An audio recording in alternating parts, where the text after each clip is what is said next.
Hey, Ray, this is the Loveatarian, and you're listening to another episode of Thinking and Feeling Libertarian, where, again, my goal in this particular podcast isn't necessarily to convince you of libertarian ideas, convince you of a particular opinion, but to help you understand the opinions of different types of libertarians. One, to help you be more empathetic when you're having these conversations, because you'll have much more robust and fruitful conversations when you can actually kind of understand where other people are coming from, and engage in a more civil and fruitful way, but also to kind of help understand, because it does, one, it's interesting to kind of understand the layers, and some of these layers are actually pretty useful to understand. So just always like to kind of preface that so that way you know what you're getting into as we listen to this episode. Because in this episode, I'm going to be covering a very controversial topic, probably one of the most controversial topics based on activity on Twitter. And this is sort of like parental medical decisions. That's the way I'm going to frame it. Because it's when you really kind of cut to the chase on what I'm going to be talking about. It's that's essentially what we're talking about. Okay, and it's funny because there's sort of a conflict where you have people who are very much for parental decision-making in a lot of aspects of children's lives. And there's a lot of people who are for, a lot of freedom to make medical decisions, whether it's like the right to try and things like that. And oftentimes it's a lot of people who share both those positions who then have a little bit more trouble when you mix the two together, where you say, hey, parents should have some flexibility in the choices they make for decisions. And again, there is no perfect answer. Okay, so again, we're going to explore the issue and explore sort of where sort of the tension is, because it's not just like any medical decisions. It's a very particular set of medical decisions that are particularly controversial. But it's a difficult issue because at the end of the day, no one can perfectly make choices for another. We can't perfectly make choices for ourselves.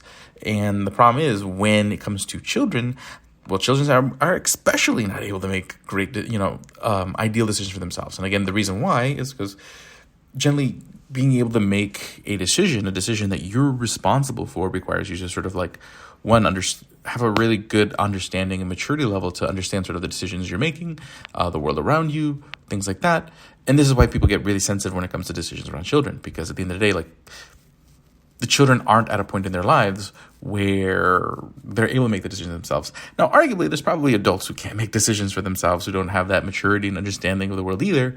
But at the end of the day, we're not going to sit there and have everybody go through a competent, have to evaluate their maturity level. That'd just be sort of probably pretty problematic. So typically, you have sort of arbitrary lines on sort of okay, hey, you at this age, you should probably be mature enough to be able to make decisions for yourself. Below this number, probably not. So let's not do that. Okay, so that's sort of, again, setting the stage, so we can understand sort of where we're all coming from. So again, people are very, very passionate about that because, again, when children are really early in their lives, so when you make decisions that can alter the rest of your life, the impact's a lot greater. Because, again, if you make a life-altering decision at the age of, let's say, 10, and you live to be 80, you've just made a decision that affects 70 years of your life. You make a life-impacting decision at 70, when you're going to live to be 80, you've only affected 10 years of your life. So again, there is actually a very tangible sort of gravity to it. And then one, you're making a decision for someone else who, as they mature later on, may look upon the decisions that were made differently. And again, that's the challenge of parenting, okay? There's lots of times where parents have to make decisions about their kids and medical decisions. There are situations where, a kid gets injured and the choice is do you amputate an arm or not? And the kid's incapacitated because they were in a car accident or something like that. And, there's risks to the kid's life, to its quality of life, either decision you make. And you don't know if you made the right decision technically ever, because you don't know what would have happened if you made the different decision. You only know what happens with the decision that you made. Okay, so, and the reason why I'm sort of emphasizing this is to understand that being a parent is just a hard thing in general and requires a lot of difficult decisions that you will constantly struggle with. And most parents don't get it perfectly, but it doesn't necessarily mean they don't love their kids, care about their kids. whatnot. Okay, because a lot of times people will frame that if parents don't make the perfect decisions that they like, it means they don't care about their kids, or they're psychos, or they're abusing their children. What I want to do is just create empathy, state this sort of empathy for parents. Now, again, as we explore this issue, I will get sort of into sort of like the edges and understanding, so that way you can appreciate sort of both angles. Okay, so now that I think I've kind of set the stage a bit, let's talk about sort of the decision or the conversation that's sort of like been particularly controversial. Sort of like why it's talked about so much now is particularly political, because actually probably the reach or the extent of it is a lot less than it's proposed to be, or versus like the media coverage and social media discussion that you hear all the time. But this is generally with the issue with like particularly the issue of gender transition. Okay, so let's talk about sort of gender transition, not from a child perspective first, but just from sort of like, what does that mean? Okay, and basically the idea is there are people who have dysphoria. So dysphoria generally means you're not happy with something. Okay, so this is a sort of psychological, a mental health issue. And the thing is, everybody has mental health issues, okay? Because basically no one's had a perfect life. So we all have our traumas, we all have our hang-ups, we all have those things that influence the way we behave day to day, okay? I mean, if you ever had problems with like human relationships with other people or whatnot, chances are you have things that you're overcoming, okay? I know if I had the time to sit down with like a therapist or psychologist, I'm sure I would, I can think of a few things that they would probably say, and I think anyone else can too.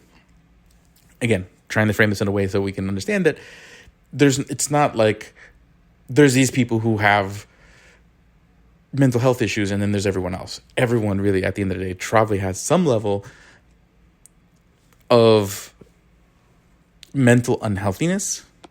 And when I say mental unhealthiness, just means like aspects of the way you're living your life that are holding you back from living your life happily.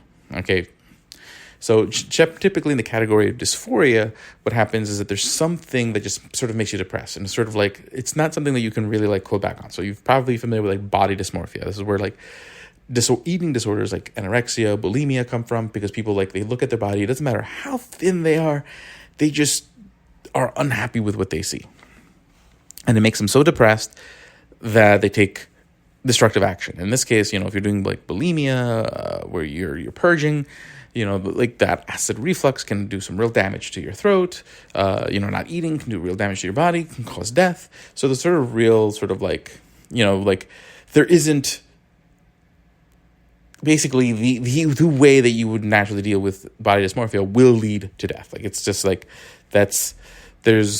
So in that case, sort of like the only way, the alternative is to sort of really sort of overcome and talk through that mental state. And, so again, there's going to be different ways you deal with different types of dysmorphia because of sort of the options that are available and sort of the implications of those options. Because a lot of people compare different types of dysmorphia and say, well, you don't treat this way, so why are we treating this way? It's just because the considerations are different, because sort of the implications of what the action would do is different. Okay, so now let's get to gender dysmorphia. So in gender dysmorphia, what happens is you just don't feel comfortable in your own skin as the gender that you are, okay? And so in this case, basically, and I have friends, well, actually, I probably have more trans friends than the average person. So I do feel like I have, even though I'm a cis male, meaning I'm just a dude, I do feel like I have a little bit more empathy and perspective on this particular issue than than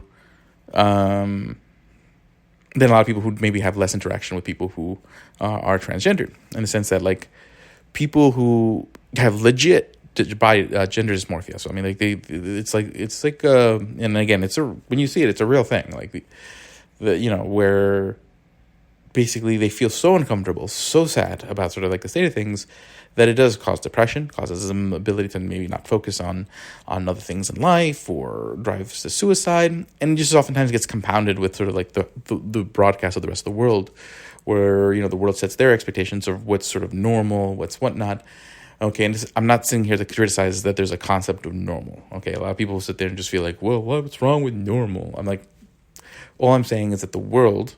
So when we act in certain ways, when we react to certain things, we're constantly sort of broadcasting a message of sort of our expectations of the world. Okay, so basically when you have someone who's already kind of sad about sort of like their situation, and then basically sort of they're constantly seeing the messaging or the broadcasting of the world around them conflicting with that, basically reinforcing that conflict, it can make people sad. Again, it doesn't necessarily mean anyone has to change their behavior. So I'm not trying to say, hey, you have to walk on eggshells and glass for people. Okay, that's not what I'm point. I'm just trying to say, hey, these are things that happen. That's really all I'm trying to say here. But yeah, so basically in that case, in that situation, okay, people, and then again, I like I said, I know a lot of people who have transition, and again, transitioning can mean a lot of different things. It could just mean, you just dress differently, okay, in a way that feels more comfortable, sort of how you feel you should dress.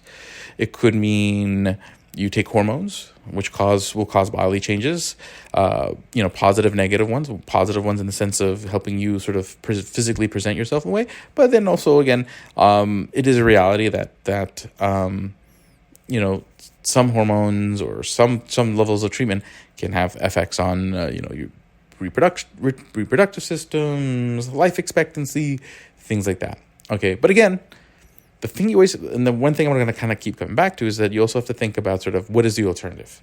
Okay, so if you for example, if you go from a life expectancy of 80 years to 60 years, but the alternative is you would have committed suicide at 25, then technically you've extended the life. Okay, so you can't always look at sort of like, hey, what is the best case scenario? But the best case scenario isn't always the actual alternative. So again, in economics, when you take a look at opportunity costs, you don't say, hey, how much money did I make versus if I had won the lottery?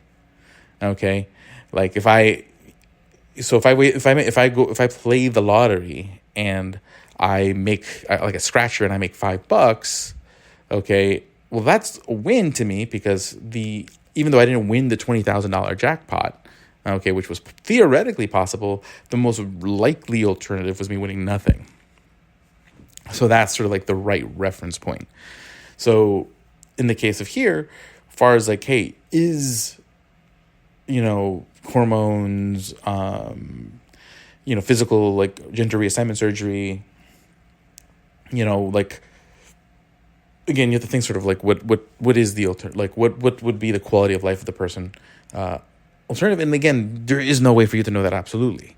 So I think most people, even the people who are sort of on both sides of the children part, which I'm getting to, are all right with adults making that decision to transition. Okay, whether you are someone who is approving or not approving of people transitioning in general for whatever reason.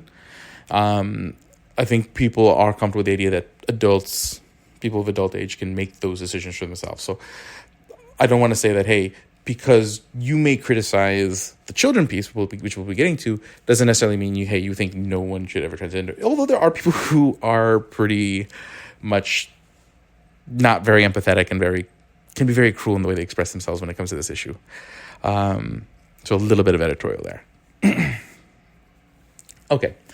So that's just sort of setting frame, like, okay, what is gender dysphoria? Sort of how do people treat it? Again, there's different levels. Okay, it just depends. It's like anything else, just because you may have the same sort of like mental condition in the sense that you have the same sort of thing, but like for example, if we're talking about like, let's say something like a narcissism or OCD or ADD, not everyone has the same level of it, and not everyone necessarily requires the same level of action to get to a place where they can overcome and then continue on with their lives. Okay, and again, going back to people that I know, oftentimes people meet whatever level is satisfactory for their transition, and then they move on with life. At the end of the day, then like basically that part of their life becomes much less. Like they're not, basically them being transgendered is really a big part of their life to the point where they're still in that journey. And after that, it's like, hey, I need to go get my career, I need to go get my life, and they live very robust lives to the extent that other people allow them to. Oftentimes at that point, the later limitations are just whether people are comfortable around them, less so than them being able to function in society. Okay, I know people who have great careers, very brilliant people, but like it's kind of like anything else. If you're struggling with something, that thing is only present until you overcome it. Okay, so that's part of sort of like that journey. Okay, so now let's get to the kids thing. So now where the controversy comes in is like, should parents who think their children might be suffering from gender dysmorphia, should they be able to kind of take action? Like, one thing is to like, I don't think anyone has an issue with necessarily letting your kids dress differently, because that doesn't have physical implications. Like, some people may just not like it and they may feel very uncomfortable with it and whatnot, but I don't think anyone can really make a case that letting your kids dress however they want is any kind of child abuse. Like, I'm taking off the table now. But where you really see things get controversial is when it comes to medical intervention. So in this case, this comes in, again, different levels. The most extreme level being gender reassignment surgery, which I think most people probably are pretty uncomfortable with someone who is a child having. Okay, it's not necessarily... Yeah, I mean, I think for the most part, everyone's on the same page as far as at that level, that should be something that should be waited till like a child's adult. What generally the controversy becomes is that there's a little bit more of sort of like differences of opinion when it comes to things like puberty blockers and hormones. And the reason why it's controversial is because, one, as I mentioned earlier, these things can have effects. Again, there is shades of gray. Again, depends how much you're taking, what you're taking, the context. Like, there's a lot of different factors on sort of like, hey, what are the risks and whatnot? And, again, a lot of people who may not necessarily appreciate the severity of body dysmorphia and people who actually legitimately have body dysmorphia. And again, that whole legitimately having thing is something I'm going to get back to in a second. Can be, doesn't necessarily, so they just always kind of look at it as like, hey, this is just something like unnecessary. Now, the reason why some people say, hey, it is worth it is just because, like, hey, if you're looking to, part of body dysmorphia is, again, looking at yourself, like, at your body. And what happens is that once you go through puberty, especially like if you're, let's say, a male to female transition, there are definitely changes to your body that occur during puberty that will make it harder to be what's referred to as, to basically achieve sort of a physique that might be alleviate that gender dysmorphia more, in the sense that men will put muscles and there's just a lot of different sort of physical developments that occur at that age that then make it harder to sort of then be presentable in a way that is going to allow most people to see you as female and for you to see yourself as female, or as your desired gender. Okay, so in that case, that's a consideration. Okay, it's like, okay, well, if this person's going to transition, so if my child's going to transition, should I give them the chance to be able to do that transition as ideally as possible? But again, there's all those other considerations I mentioned before.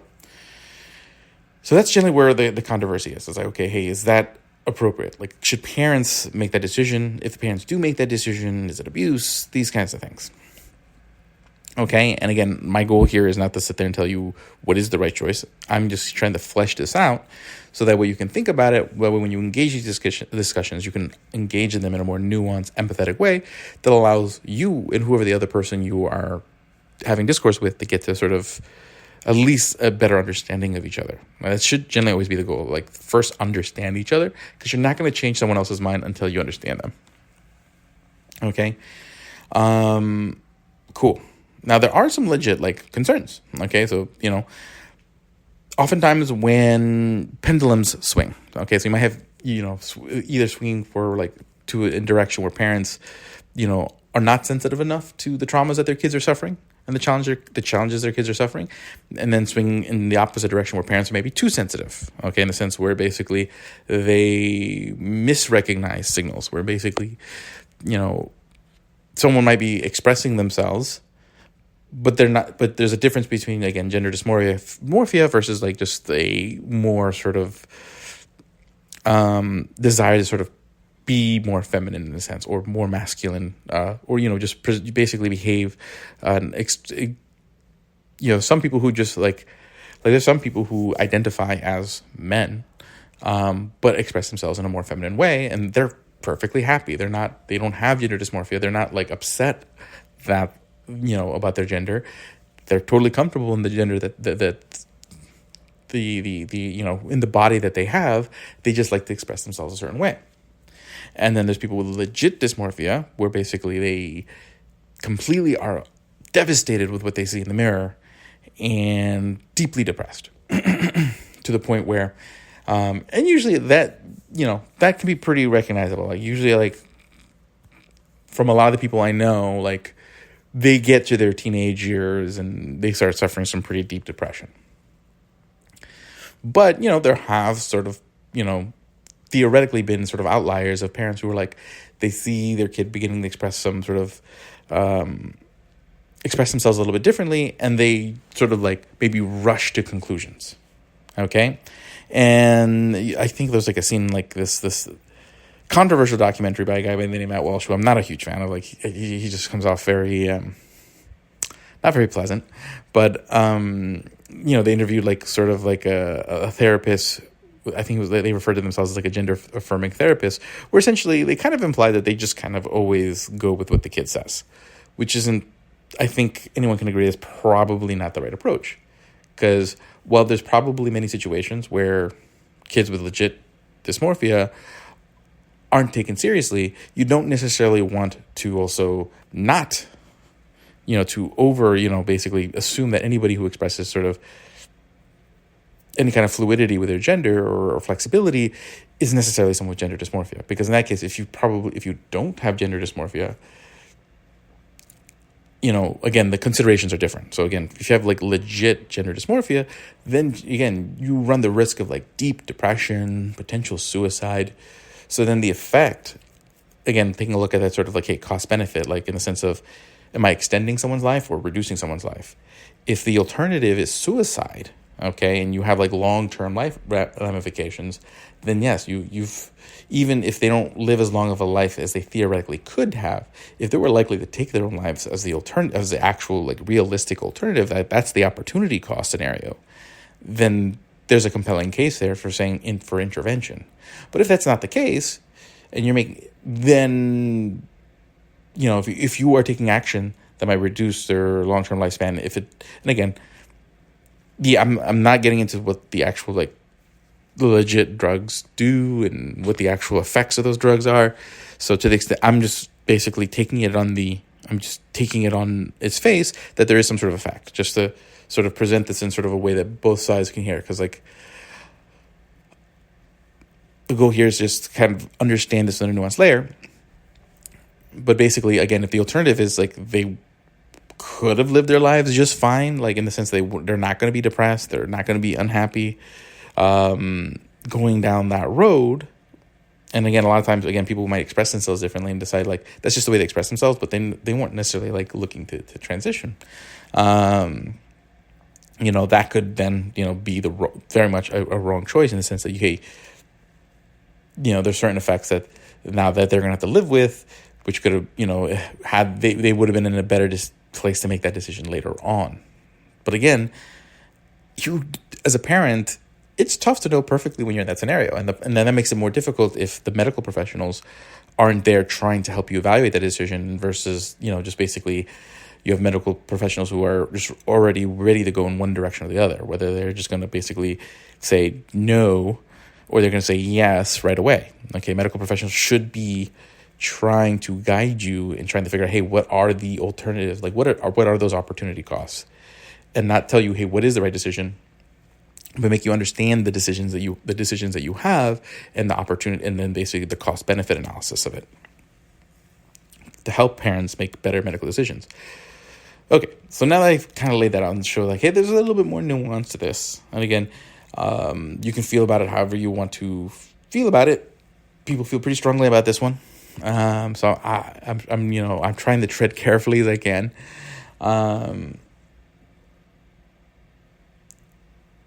But the main thing is to think about sort of like, hey, what is the goal? Always the goal is to have decision making make as local as possible. Generally, like from a libertarian point of view, I'm going to be very hesitant wanting the government to get involved in parental decision making, because that opens the door for them to get involved in other parental decision making. Okay, so to me, always like the smartest course of action is helping people learn how to make better decisions, educating people, not to make a particular decision. Okay, that shouldn't be the goal. And I think both sides oftentimes push too hard to helping people rush to a particular decision, but educating people sort of like, how do I process, how do I evaluate risks? How do I understand, like, what is the fundamental question that I'm asking here? In this case, what's going to sort of allow the child to live sort of the best life that they can live? Again, not the best life you can imagine for them, because that might not be on the table. Okay, that's the problem. Like, I think that's a mistake I think a lot of parents make, where they constantly, and I think just people in general, when they make decisions, is that they use sort of the ideal scenario as a reference point instead of sort of the most realistic alternative, the actual opportunity cost, and that's going to affect, and then kids get pushed too hard, put too much pressure. They go participate in particular activities or go to a particular school, and that kind of has all sorts of effects on the kid, because they're no longer living life. They're living their life. They're living their life to sort of please their parents, in a sense. You can all think of like that person who sort of had those kind of traumas. So again, at the end of the day, like, I can see the concerns on both sides. Like I get it.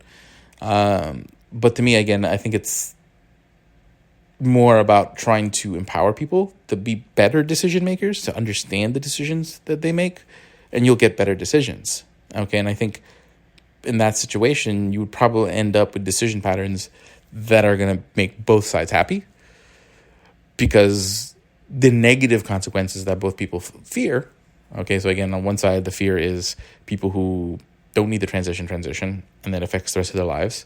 And the other side, people who should transition, don't transition, and they commit suicide. If you had people who try to enter these kind of decision-making process, not partial to trying to make one decision one way or the other, but we're trying to evaluate the evidence and explore and ask the questions needed to figure out, hey, what is the sort of the spectrum of pros and cons and legit alternatives, you'll get better decision making. And then, and this is generally going to be my approach with a lot of more sensitive cultural issues, is that a lot of people are making a lot of cultural, or like a lot of these cultural issues, they're making decisions based on sort of what they believe, instead of making decisions on the evidence in the particular situation that they're in. Because at the end of the day, like, issues, when you take a look at this issue, take a look at like the pro-life, pro-choice issue, a lot of this is that like every situation is kind of can be fairly unique. And this is, again, greater reason why the government shouldn't be involved.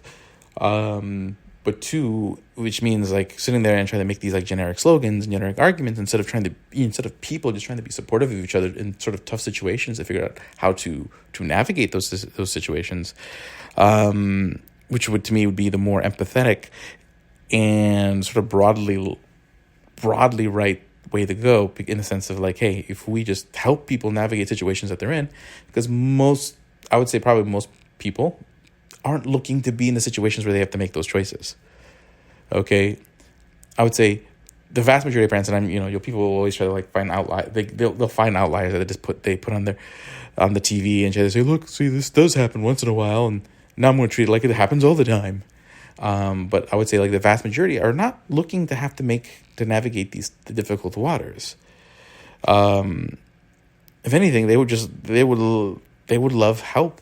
They would love help kind of thinking through a lot of these tough decisions. And I think that's sort of the approach to help, not to push them in a particular direction, but to help them understand sort of like, this is the decision you're making, understand the risks, put them in that position, because that's, at the end of the day, what people need. People need to learn how to make decisions. And the only way you can make decisions is by making decisions. And the way we can be supportive is helping them understand the decisions they're making.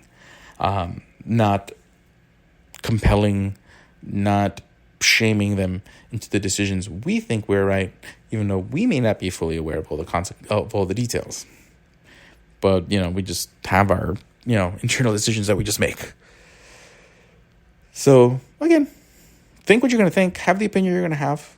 But hopefully this makes you a little bit more empathetic to the discussion, where sort of like the discussion typically is and how to think about it. But yeah, I'll leave it at that. I'll see y'all later. This is the Loveatarian. Follow me on Twitter at Loveatarian, and I'll see y'all later.